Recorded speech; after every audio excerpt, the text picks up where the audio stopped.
श्रम कानूनों में मजदूर विरोधी बदलाव नहीं चलेगा। मोदी सरकार शर्म करो, मोदी सरकार शर्म करो। मजदूरों को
सर, आज राष्ट्रीय मजदूर संघ की ओर से और विभिन्न संस्थाओं के माध्यम से ये प्रदर्शन किया जा रहा है, तो इसके पीछे का क्या कारण है सर? देखो, कारण नंबर 1 तो ये है कि भारत सरकार ने जो हमारे 44 कानून थे, श्रम कानून, उनको बदल के 4 कोड बिल में कर दिया है जी।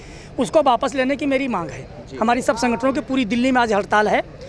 उसके साथ साथ जो दिल्ली सरकार है वो जो श्रम कानून हमारे यहाँ बने हैं उनको लागू नहीं कर रही है। जो उनकी द्वारा घोषणा की जाती है मजदूरों को वो पूरा वेतन नहीं दिया जा रहा।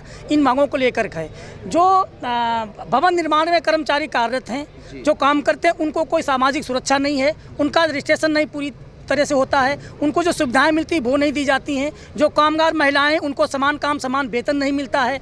और जो घरेलू काम कर्मकार है उसको कर्मकार की श्रेणी से जो हटाया गया, उसकी भी मांग है कि उनको कर्मकारों को कर्मकार की श्रेणी में लाया जाए और उनके ऊपर सारे सब कानून लागू हों। इन सब मांगों को लेकर के आज पूरी दिल्ली एनसीआर में हड़ताल हो रही है। कुछ आपके मैंने भी कोर्ट देखे, उसमें लिखा हुआ है कि कुछ आशा वर्कर हैं और ये हाँ, आशा वर्कर भी हैं उसमें। आशा वर्कर मिड डे मील हैं, उनको सरकारी कर्मचारी घोषित किया जाए। सरकारी कर्मचारी घोषित किया जी जी। अच्छा सर, ये जो श्रम कानून है ये तो गोपाल राय जी के अंतर्गत आता है, तो गोपाल राय जी तो रजिस्ट्रेशन दबा के कर रहे हैं? नहीं कर रहे हैं ना, कर रहे हैं, नकली कर रहे हैं, असली नहीं कर पा रहे हैं। और उनको जो फैसिलिटी मिलनी चाहिए, जो सुविधाएं मिलनी चाहिए, वो समय पर नहीं मिल रही हैं। अच्छा, ये हमारी सबसे पहली मांग है कि वो उनको समय पर मांग मिले। इसमें बहुत सारे आज जो कामगार हैं वो भवन निर्माण से जुड़ा हुआ कर्मचारी यहाँ पर आ जाया हुआ है।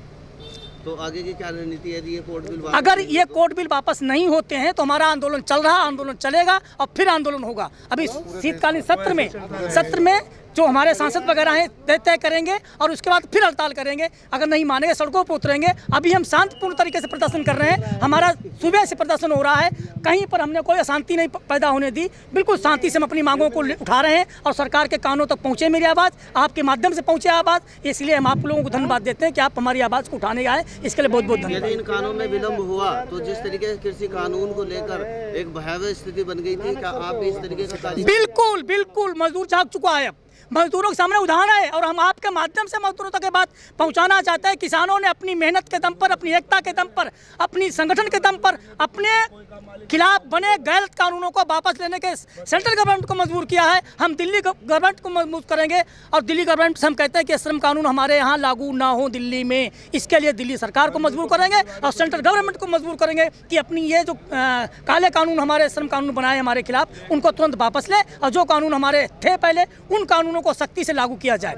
आप कह रहे हैं कि सारे संगठन हमारे साथ हैं और हर मजदूर हमारे साथ हैं, लेकिन जिस जगह हम खड़े हैं यही उदाहरण है। सिंह है और मैं यहाँ जो जमुना पार ट्रेड यूनियन संघर्ष समिति है उसका महासचिव हूँ और CI2 का पूर्वी दिल्ली का जो है महासचिव हूँ। आज जो कार्यक्रम रखा है, सरकार की जो केंद्र सरकार है चाहे वो राज्य सरकार है, चुनावों में तो कुछ बोलते हैं और काम करते नहीं मजदूरों के लिए। इसी को लेकर के हड़ताल है। श्रम कानूनों में मजदूर विरोधी बदलाव ले आए, 44 श्रम कानून बदल करके 4 लेबर कोड बिल ले आए।